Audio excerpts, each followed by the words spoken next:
Hello, everybody. What the heck, Bill? That's 2 times you've been late. What's going on?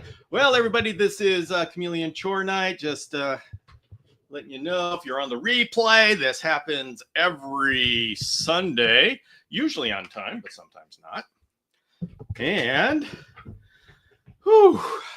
And this is really a decompression. It's just us to hang out. There's nothing that is no topic. We are just hanging out like chameleon people do. So hello, everybody. Got to check out, see what's going on in here.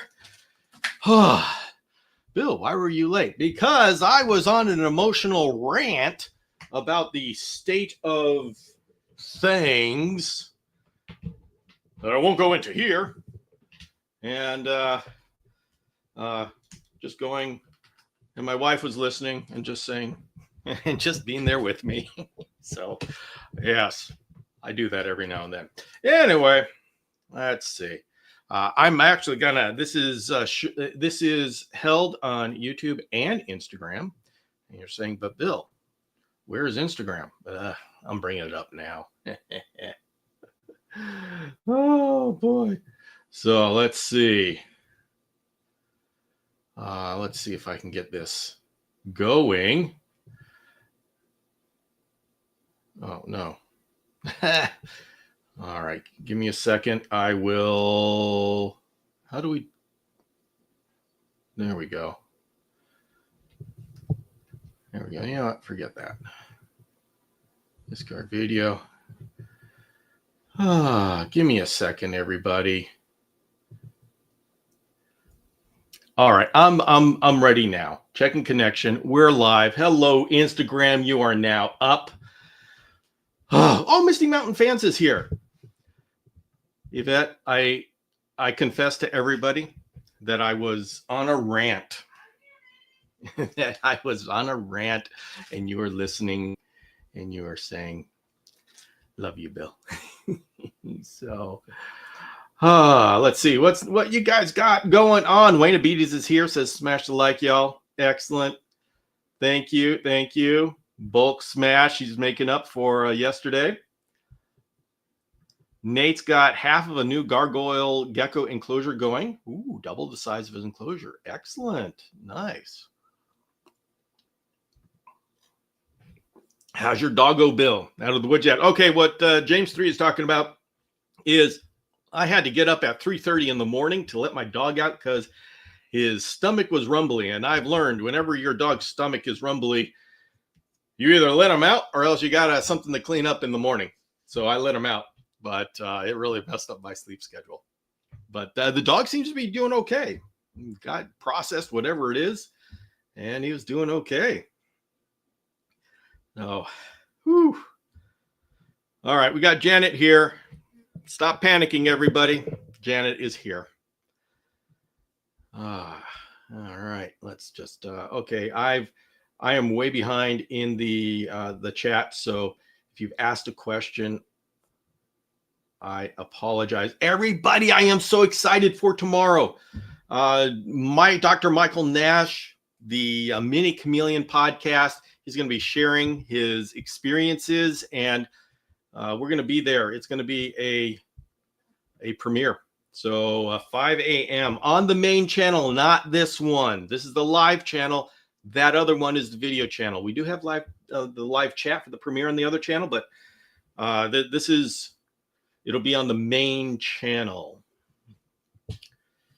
So everybody, just let me know how you're doing. If this is the first time you've come to this Sunday night show, this is not. Oh yeah, Richard, thank you very much. 5 a.m. Pacific time, everybody. That means 8 a.m. Eastern time.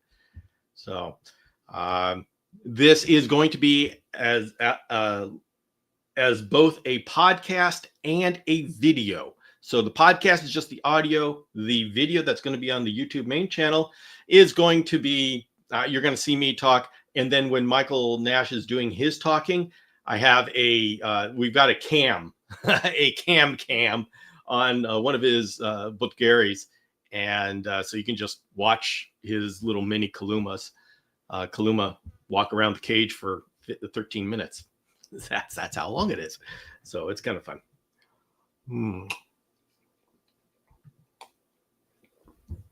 Monday morning coffee with the Chameleon family. Got the mushroom cup, everybody. For those who don't know the lore here at the Chameleon Academy, this is the prized cup here at the Strand household.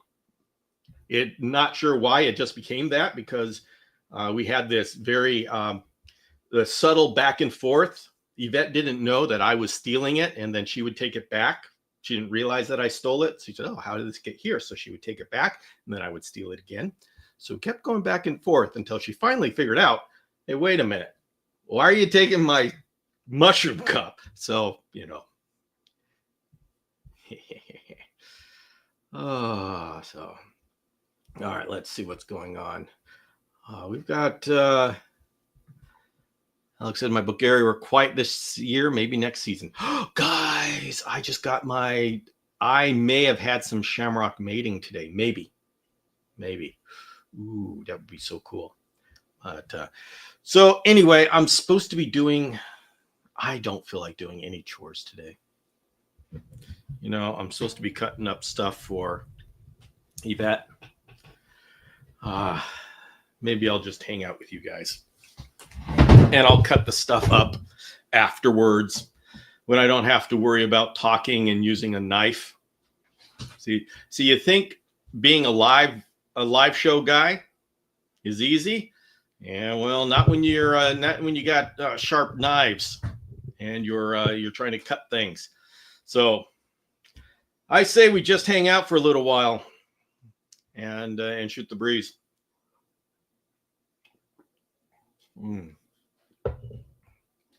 So this week, this is going to be the schedule. So, and we're going to do this schedule for the next 4 to 6 weeks. See how this works out. Saturday, the live show, that's where we're going to start a topic. And we're going to start talking about a topic. In this case, it was the First for Bifidus breeding program.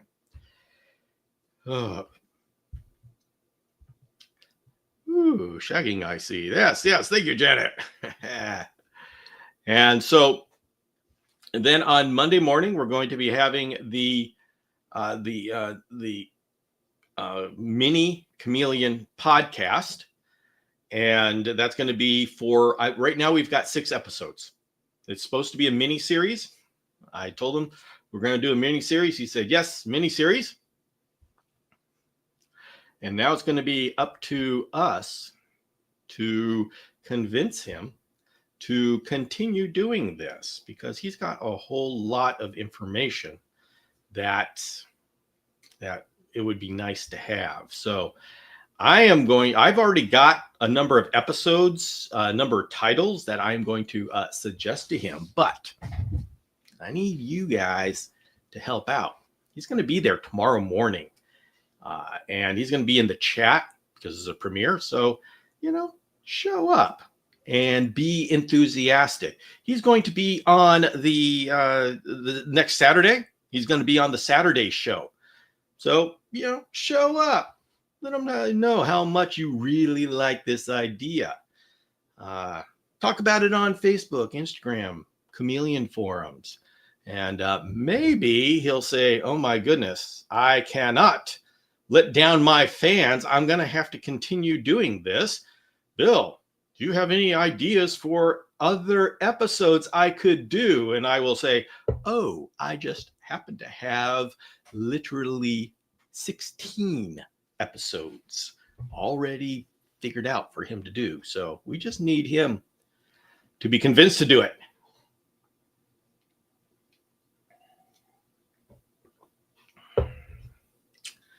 See, Angela says, my veiled started window climbing and wanting out of her enclosure. I've checked her humidity, her lights, everything on point. She's even worse when I come in the room. She comes running. Yeah, when chameleons, for some reason, squiggly-eyed reptiles, I can believe I downloaded Instagram. I can't believe you willingly got onto Instagram. What the heck are you doing? Yes, I'm in Instagram, but I don't ever encourage anybody to do it. I won't even get on Facebook now. So, Angela, this is what happens with chameleons. When they are not happy with their cage, they're going to want out. And when they have become acclimated enough that they're no longer scared of you, then they will see you as a way to get out of their cage. So this is how people think, oh, she loves me. No, she just wants to get out of her cage. And she sees you as the person to get her out of the cage. Now, the next question you're going to ask is, I've done everything. The cage should be perfect. What is wrong? And Angela, the thing is, it may not be anything wrong with the cage. It may be something outside of the cage. It may be she sees something that in her chameleon brain says, wow, that's better. I want to try that out. I mean, it could be the cage. She doesn't feel secure, or it's too cold, too hot, and all that kind of stuff. But you say you've looked at that and you've been around long enough. I trust you know what you're doing. So it's time to start looking at things outside of the cage. Is there a place that she wants to go? I mean, do you have one thing you could do is, if you don't have dogs or cats, or you can put them in a room or something, open the cage door and see what she does. Does she go somewhere? Is there some place that she's wanting? Is it a window? Is it a fake tree? Is it a buffalo head you have mounted on your wall? We don't know how chameleons interpret our world. Everything in our world is completely different. So they have to interpret it some way with respect to what they are used to. And we have no idea how that maps in their brain. So it's really hard for us to say, this is the problem. So maybe experiment. What does she do when she gets out? Where does she go? And that may give you some clues. You also have to take into account, maybe there's something that goes on when you're not looking. And I keep using the example of an air conditioning vent, or maybe the cat sleeps on top of the cage. It's these kind of things that we just have to open our mind and try to get creative, because, in the chameleon's world, it's completely clear. In our world, we have no idea what's going on. So, yeah, it's challenging. So, all right. Let me go in. Hey, Flick from Ireland. Howard says, hope all is well. Howard, all is well. Except I don't feel like doing my chameleon chores, which I'm supposed to be doing because this is chameleon chore night. All right, let's see.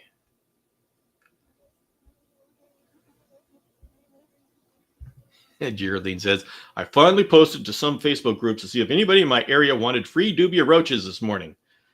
I had 17 replies, and my social anxiety is causing me to panic. Yep. Yep. And I completely understand. Completely understand. Los Noches is asking, how you doing? Any cool projects at work? Oh, my goodness. Good. Sir or ma'am? I can't tell. My eyes aren't good enough to see the profile picture. So, yeah, we got a lot going on. We got a breeding group going on. We're working on a small batch breeding philosophy. I'm working on a new class, virtual campus. I got a monthly seminar series I've got put together. A lot going on. A lot going on. Richard says, receptive stage and gravid, they can both display manic pacing up and down, including hanging from the top. This is absolutely correct. Absolutely correct. Yeah, time of year.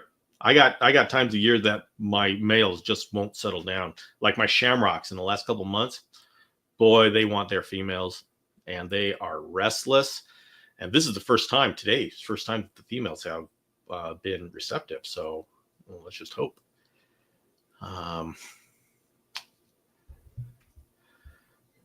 Howard is going to get carpet chameleons once he's settled in. That is a great species to work with.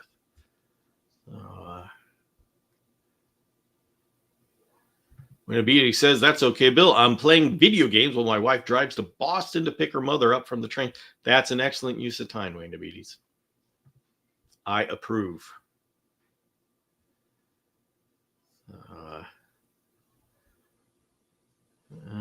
right. So, good news, everybody. If you remember, on last Tuesday, I did some fecal check, and we had one female that had lots of flagellated protozoa, and I got her started on metronidazole, and I just did another check today. So that's Tuesday, Wednesday, Thursday, Friday, Saturday. 5 days for metronidazole, and today I got a poop. Flagellated protozoa are gone. She is now clear of parasites. Oh, I love how that works. Let's see. Los Noches says, I've had my captive bred orange-eyed parsons, and now I want to expand to more parsons. Do you know of any reputable breeders or importers who work with this guys? Los Noches, I have got 2 female yellow giant Parsons chameleons. Contact me if you would like one of those. They have been here long term. They have been here over a year, and so they're pretty much acclimated. And so if you are interested in yellow giants, let me know. Let me know. Howard's asking, how are your wild chameleons acclimating? They're actually acclimating pretty good. My shamrocks are finally getting into the acclimation. And so if I don't get eggs this year, next year I will. Ooh, it's been a long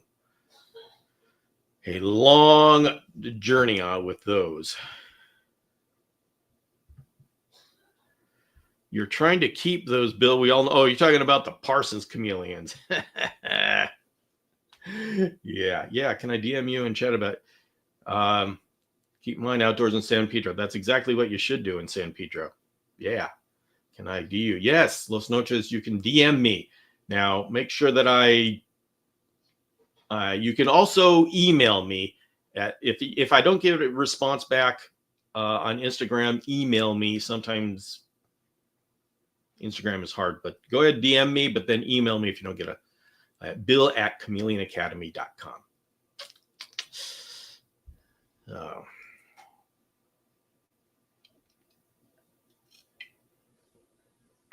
Okay, this is Geraldine with some personal growth opportunities here. It's good to force myself to socialize every now and then. Maybe I can make some reptile. I don't know, Geraldine. Socializing, it's just trouble. Believe you me, trouble.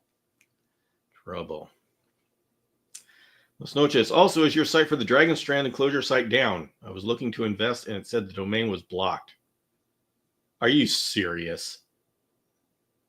Gosh, darn, please tell me that's not going on right now. Oh, that's the last thing I need. Oh, boy. Let me just... no, it's coming up for me, but there was a point where there was some trouble. So, yeah, I was not happy about that, but I think I got it fixed. How long do you put your chameleons together when you are breeding? A day. I put them together until they are no longer, until the female has made it clear she's not interested anymore. That usually is a day. It can be up to 3 days, but after a day, after 24 hours, I start to get, I really look. It's got to be exceptional for me to leave them there for 3 days, but sometimes I do. It's really case by case and seeing how they are interacting with each other. If they haven't done it with, I mean, you can even leave them in for more than 3 days if they're not stressing each other. But that's the thing. You're not going to be able to tell as to when it starts to get stressful. But I just play it by ear. And if the female is just sitting there calmly, I'll probably leave her. If she's pacing at the walls or at the bottom of the cage, that's a real obvious sign that she needs to go back to her own cage. James, Bill doesn't want anyone else asking for a care. That's right. If I keep all the Parsons, could be me making sure it might be my browser. Los Noches, try it in private mode or a new browser. But if you're having a problem with getting into it, yeah, let me know. Because that's not a good way to have a business. Oh.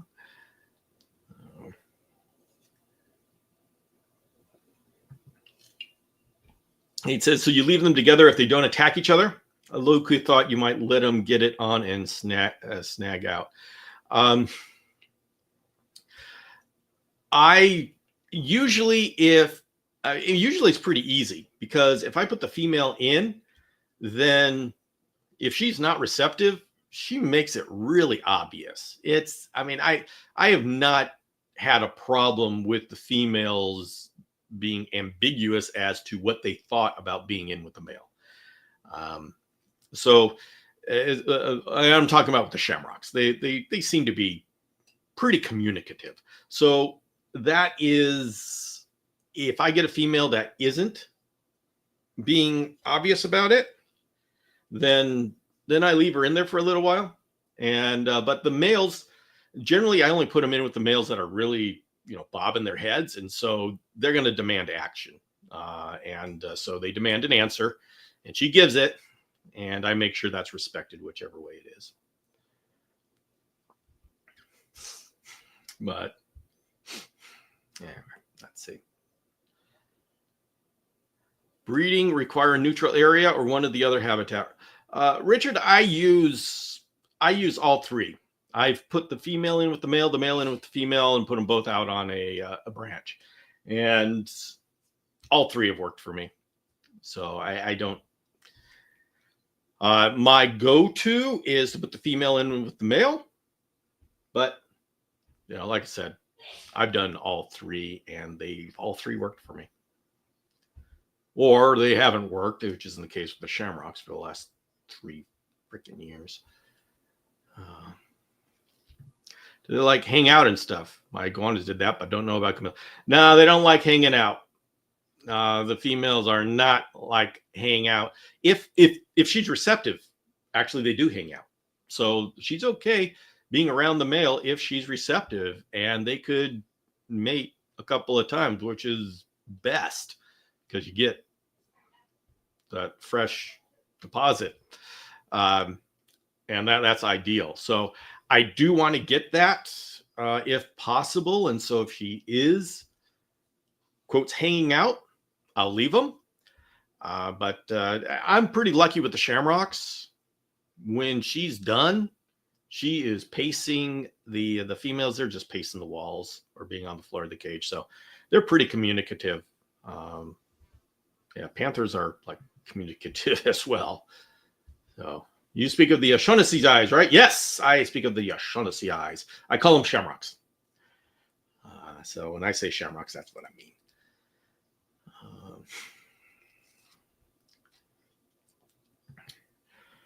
Geraldine says, if I don't force myself to socialize occasionally, then I get to the point where I can't talk to others, even if I need to. I hear you. Oh my goodness. Oh, you all see me on on here on my live sessions. Oh, I'm just all nice and social, but you get me outside, it's like, oh, I'll just like go off into the woods or something.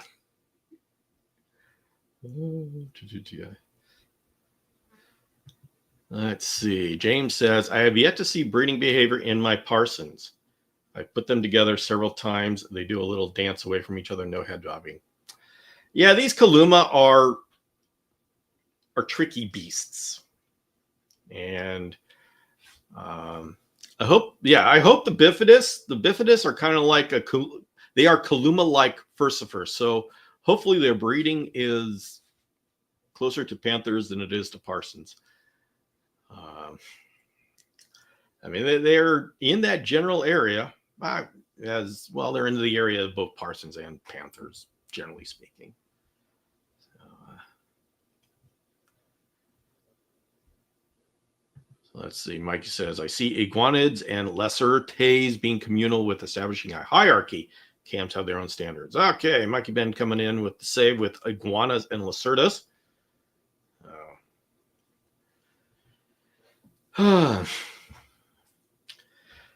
So, whew.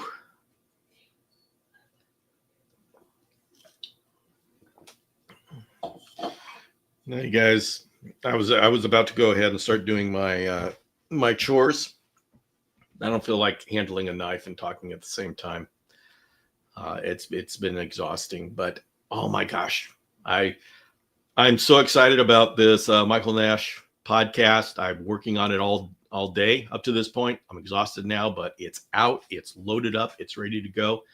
And it's always great when you're able to have someone who has that much experience. I mean, be willing and able to share their experience, because we get so wrapped up in our own little worlds that it's really hard to think about sharing. I mean, that's the situation we got with the bifidus. We are not the first people to work with bifidus. I know of 5 people who have successfully bred and reproduced bifidus, but we have no information. Nothing's been written down. Nothing's been shared. It's just people have their experiences. They get their little bifidus badge, and then they go on to their other badges. So, and I'm not criticizing anybody, because it's a lot of work to share and get organized and such. And so I focused on doing that. So that's my specialty, but it's not easy. It's not easy at all. So Nate says, is this Michael talking by himself, or are you interviewing? It is Michael talking by himself. I said, Michael, go ahead and give me your episodes. And he recorded his episodes and sent them to me. Now I do the introduction. And then we have him doing his own thing. And then I do the outro. So I bracket it, but it's his show. And so it's kind of awesome. James Cross, maybe have Bill read 50 Shades of Grey to the Parsons to help get their freak on. Yes. Oh. Bill, I don't know if she's stressed out, but she sure stressed me out because she never wanted out until now. So Angela's talking about her female veiled chameleon. Yeah, Angela, this happens often, where the chameleon something gets in, burr up the butt. So you're not, what you're saying is annoying, and you got to figure it out, but yeah, it happens. It happens. So let's see. So what you're seeing is not uncommon. Madrick says, best advice for new Jackson's chameleon father. Well, that's metric. It depends on what you mean by that. Did you just get a Jackson's chameleon, or did your Jackson's chameleon just have 20 babies? So my best advice for a Jackson's chameleon father is this. I will just say from top level, absolutely make sure you do not keep them together, because Jackson's chameleons, a lot of people like to keep them together because they are more subtle than panthers or stuff. They will not show overt aggression usually, and so they'll just waste away if you keep them together over the months. And then 6 months from now, you say, but they were doing so well together and one of them died. I have no idea what happened. Yeah. So now you're saying father, so maybe you just have one. And the important thing is keep it cool, as in the mid 70s, and then give them a nighttime drop. And if you got that, then you're doing good. Keep them humid. They like the humidity. So, I mean, yeah, most chameleons do. But that's what I'll say is the temperatures and the nighttime drop. Keep them separate. Those are the big ones for Jackson's chameleon. Los Noches is asking, are O'Shaughnessy, are the shamrocks easy? Someone I saw on the chameleon forum said they are pretty hardy. They are. They are pretty hardy, depending upon how, as long as you take care of them, give them they're just like parsons. They're like mini parsons. If you take care of them like you take care of parsons, you're going to do fine. So in San Pedro, you would do good with the shamrocks.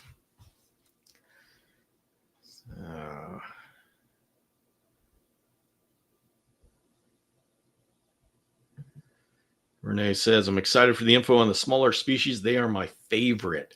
Yes, Renee, this will be a good podcast for you. And he's really cool because he does little bits. It's like 13, 15 minutes every week. So they're little drops of information. There's one episode that's about half an hour, but okay. Nick's here. Oh, we got a bunch of pictures of Nick with his hatchling Antimena. That was very cool. First for Antimena, if you don't know what they are, you can look them up. They're a rare species, but they're very, very cool. I do want to invest in them. I know they aren't super expensive either, but I don't know trusted sellers imports. Snoche says One World Exotic good or recommend. Well, listen, Snoches, if you are contacting me about the Parsons, we can talk about the Shamrocks. I have things to share. All right, let's see. Yes. Oh, yeah. And Nate is saying, Los Noches, you should come out and hang out in the YouTube chat. You'll have fun over it. Yeah. So, Los Noches, here's a little anybody on Instagram. I am both on Instagram and on YouTube. If you really want a chat, a lot of the chat, go over, find the channel Chameleon Academy Live. I've got two channels, Chameleon Academy Live. Find the live channel, go on that one, and you're going to be dumped into a much more active chat.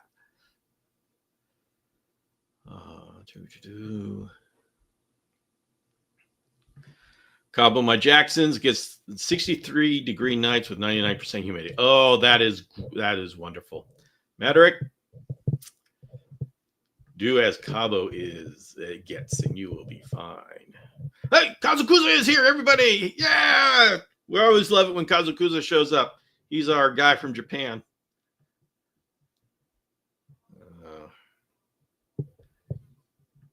Geraldine says,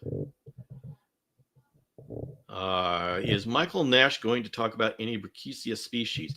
Michael Nash is going to be talking about the mini Kaluma, the Brachysia, baby chameleons, and the mini furcifers. So he's essentially going to be talking about small body chameleons. They have some similar needs. And so, yeah, he's definitely going to be talking about that. Hello, Artie's chameleons. Very good to see you. Oh, hey. All right, Los Noches swapped over. It is now Molly. Welcome. So, yeah, now you can see this is where a lot of people are. All right, everybody.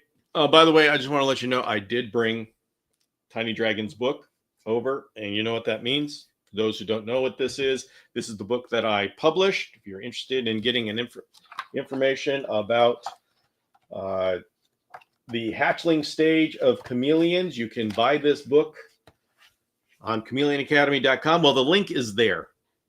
Well, you can buy it, and then you go to the publisher, and hopefully next week it's going to be on Amazon. But as you know, since I have my book, that means that if anybody wants me to read from a page, you just throw out a page number between 1 and 192, and I will read from that page. Oh, Flick is there. Flick is there with 184. With so many species, how is Dr. Nash making this a mini series? Good question. I would think that we can convince him. But really, the reason why it was a mini series is because Dr. Nash is a PhD, MD, and going through residency, and so his time is very limited. I'm surprised he gives as much as he does. So that's the reason why it's a mini series, because there'd be no way that he could commit to a regular ongoing series. So he committed to a mini series of 6 episodes. And so all we have to do is say, okay, how about you do another mini series of 6 episodes? And if we can just get 6 episodes here, then we may just have a series of mini series throughout the year. And that would work too. Mally says, What's your email one more time? Melly, now that you're on YouTube, you can just take a look at the screen. It is scrolling across the bottom.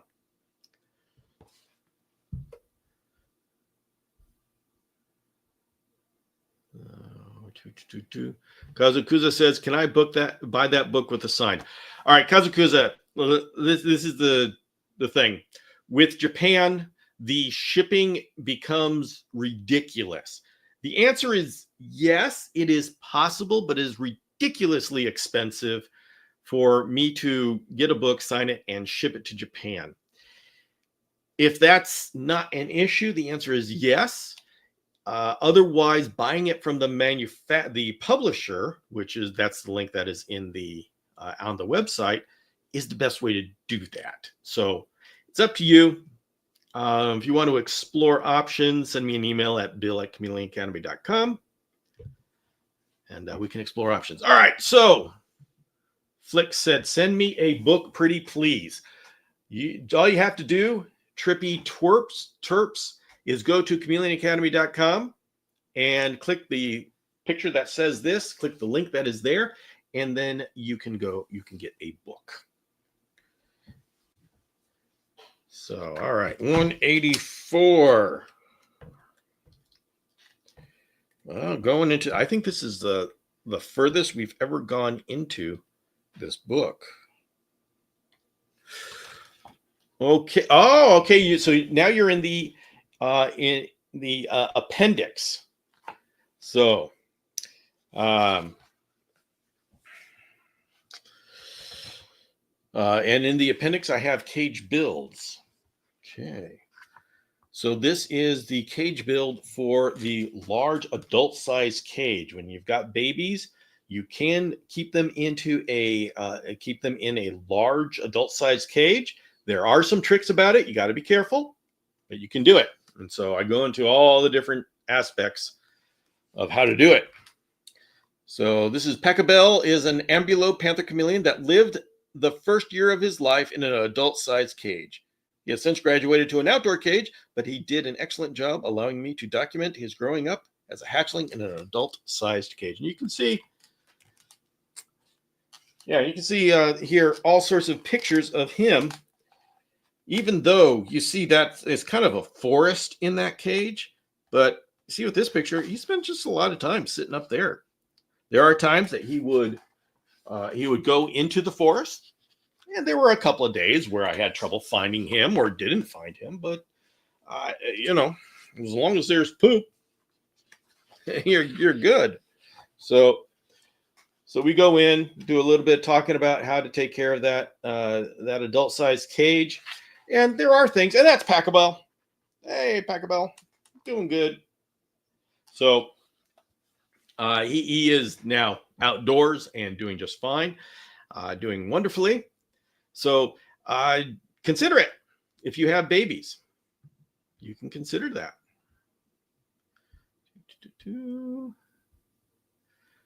Let's see. All right. Bob says page 5.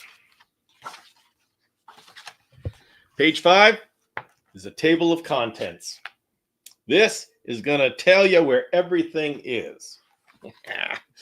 You have the introduction. You have the hatching of eggs, because this talks about how to hatch the eggs. This talks about like the hatching date. This covers 3 months before the hatching date to 3 months after the hatching date. It's a very small chunk of time that this book covers, but it's that small chunk of time that we have this, like, we don't have that information readily available in the community. And there's good reasons for that. It's not like anybody fell down on the job. There's good reasons for that. But and this book is not the smartest marketing move. If you want to make money selling a book, making a book on a niche of a niche of a niche topic, that's not the way to do it. I did this because that's the information we needed. Selecting a cage, setting up the cage, feeding your hatchling, behaviors and medical, and then special topics. Yeah, so I have an entire section here on medical.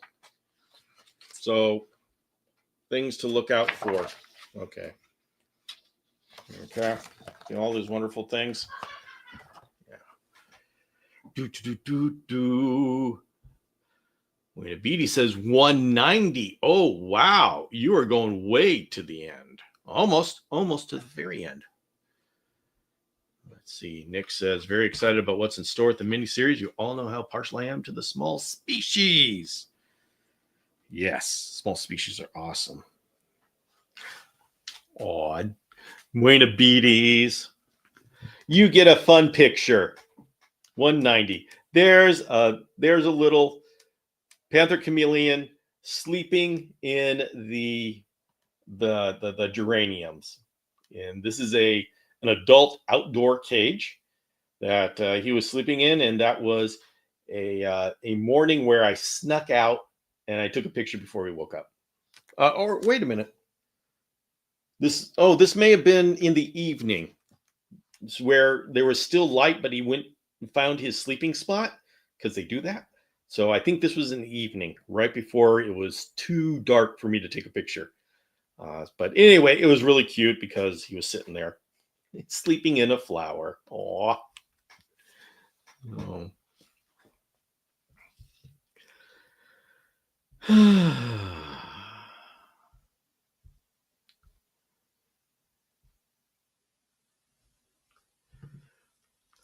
Gonna troll Dr. Nash to make more episodes. Believe me, just show up to the episodes, be enthusiastic, and he will say, I should keep doing this. That's all you have to do. And hopefully he's not watching these shows, so he won't know what I'm up to. I don't think he watches these shows. Dr. Nash, are you out there? Are you watching this show? You shouldn't be watching the show, because then you know what we're planning. That's okay. So anyway. Bill, how's the tail of your bifidus doing? I'm not sure. I have an appointment with the vet. Unfortunately, my vet is out of the country, and so it's going to be a little while. But I don't know if it's not showing that it's dead yet. So for everybody, I have a bifidus that has a kink in its tail, and I don't know if it needs to be amputated. If it's broken, if it's dead tissue, it's got to be amputated. If it's alive, it's okay if there's a kink, but anyway, we don't know. He's not able to curl it, so there has been damage done. I just don't know the extent of it. We shall find out. James says, James 3, page 75. Wait a minute. I love page 75. James, all right. I'm thinking these are people who know what's on page 75. Let's see what's going on here. With those two, I bet you it's fogging. Yeah, Flick is on this. Flick knows what's going on. Would 75 have anything to do with fogging? I am betting it's fogging. All right. Let's figure this out. 75. Oh, surprise. It's the section on fogging. All right. Well, I promise. Yeah, everybody can do it. Fogging is a relatively new hydration technique in chameleon husbandry. It uses ultrasonic humidifiers, commonly called foggers, to create a cool mist that mimics a nighttime fog bank in the wild. Foggers have been proven to be an effective way to hydrate chameleons from hatchlings to adult Parsons chameleons, our largest chameleon. Everybody, okay. I think it's the third episode of the Mini Chameleon podcast from Dr. Nash. He talks about hydration and he talks about fogging. And this is really important when we're dealing with the mini Kaluma and any small species. And I talk about this in the book, but let's talk about it everywhere. Our equipment is powerful when it's relative to that real small body of a baby chameleon. So when that fog comes out of the fogger, it's kind of like the mist coming out of the mister. It's powerful to that little body. And so we got to be careful that are misters. Like the thing is with small chameleons, we end up putting them in small cages. Now, okay, it's okay, but our equipment doesn't get smaller. Our equipment is for larger cages, and so you have this stream of fog just billowing out. You have the misters blasting. Okay, a Parsons may just not notice it at all, but your little hatchling, yeah, it's a big thing. And the thing is, in the wild, when we're talking about fog, the fog just kind of appears and grows. It doesn't come in as a fire hose. This is where we have to be smart as to how we replicate natural conditions. And right now, our hydration equipment is not replicating the natural condition as well as we would like. There's so much more that we need to do to figure out how to better do our hydration. So everybody, hey, you want to experiment with hydration and making it better. Misting, we've done things with misting, but like fogging, that's relatively new. We've got to figure out how to do it better. So anyway, just throwing that out. Baraha are often. Hey, Lee's here. Whole book was interesting, amazing photos. We have enjoyed reading. I am glad to hear that. Got a Baraha. That's a Nosy Baraha. That is a panther chameleon, and those are really cool. Let's see. Your opinion on white body panther chameleons. I found my Nosy Baraha slow growing, which is crazy compared to my other. Oh, Maoli.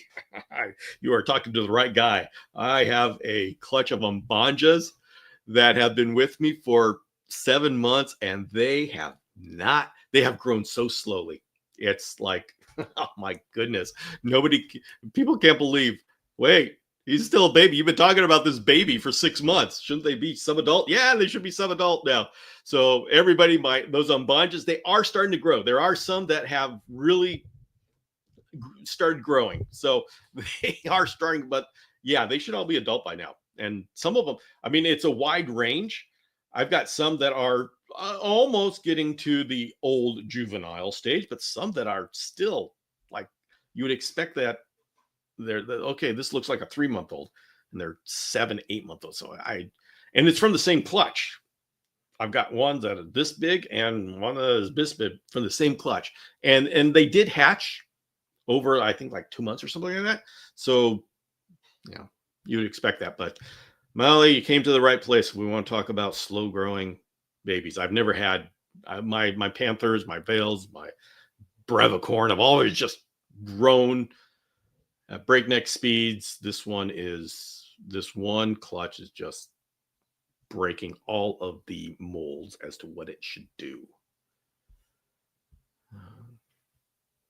Angela says, "How are your babies doing, Bill? Are they starting to grow? I think they're too cute." Like, yeah, they're cute, and I love it. And actually, I love that they're staying babies for so long, because I love growing up babies. So, I mean, I wish I knew why they were doing it. They don't look unhealthy. It's not like they're misshapen or such. They're very perfectly growing, and I'm just hoping that they're not going to be stunted. But if they are, they're going to be smaller, but it's not going to be a bad thing. I don't know. You guys, I'll just keep sharing with you all these experiences. That's all we can do, is share our experiences and learn.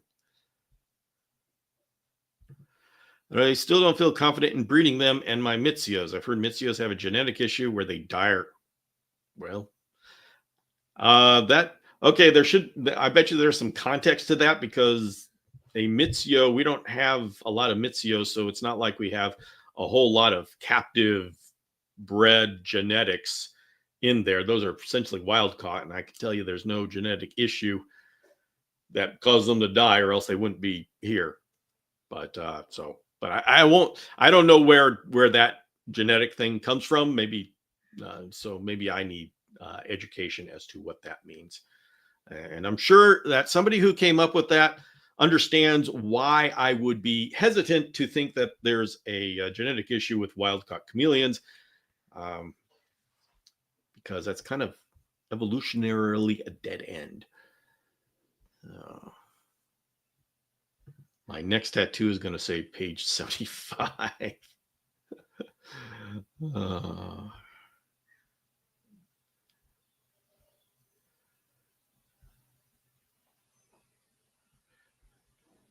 yeah.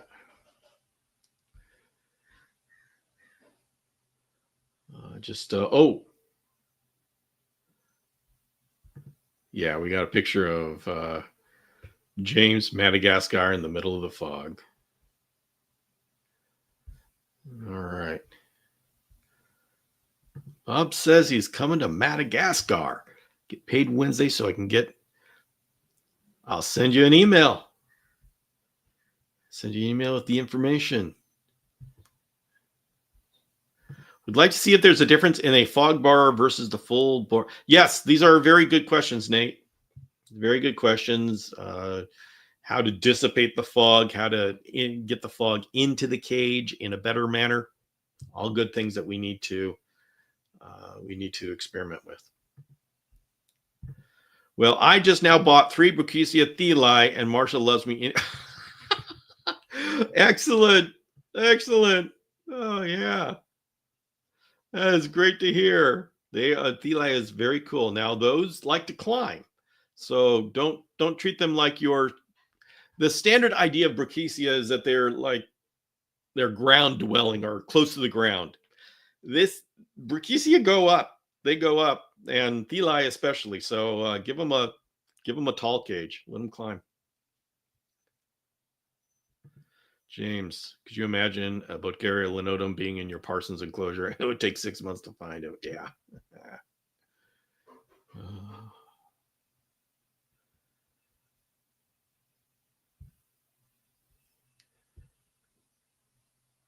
Well, he says, like, why? Is it because of the mainland?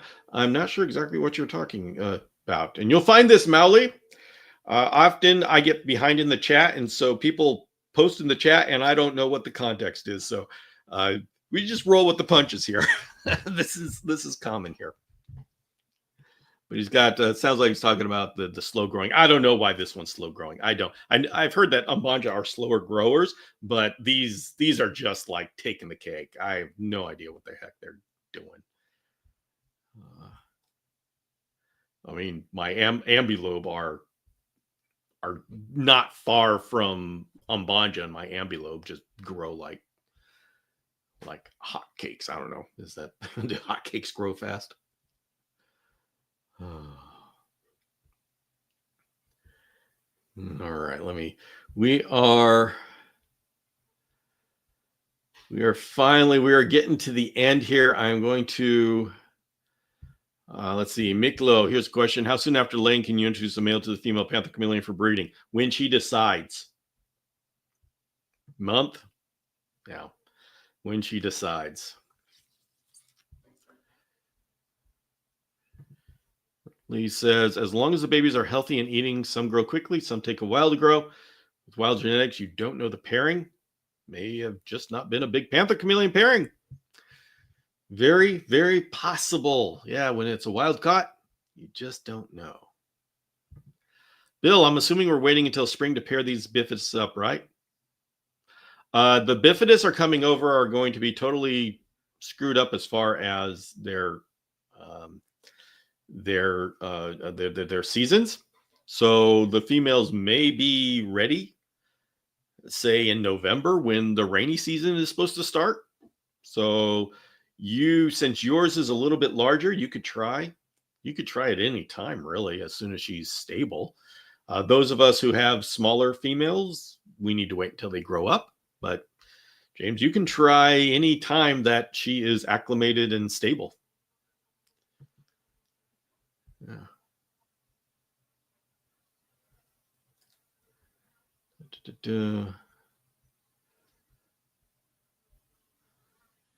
Oh yeah, now you got Steve talking about brevicorn. There we go.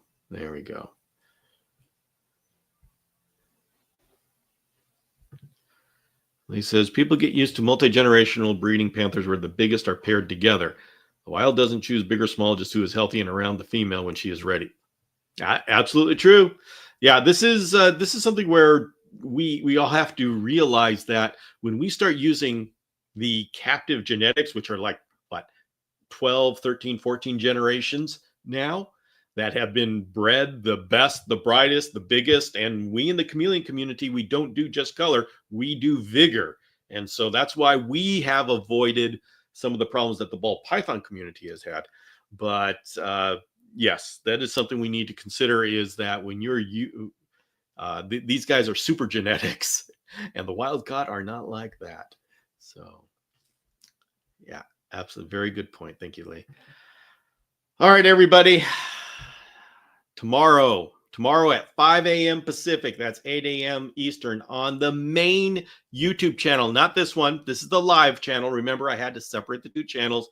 On the main channel, we have the first episode of the Mini Chameleon podcast with Dr. Michael Nash, and I will be there, and Dr. Nash will be there live in the chat for the first showing only.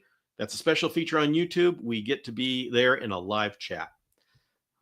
And then at next Saturday, he'll be on to talk about this episode, this miniseries.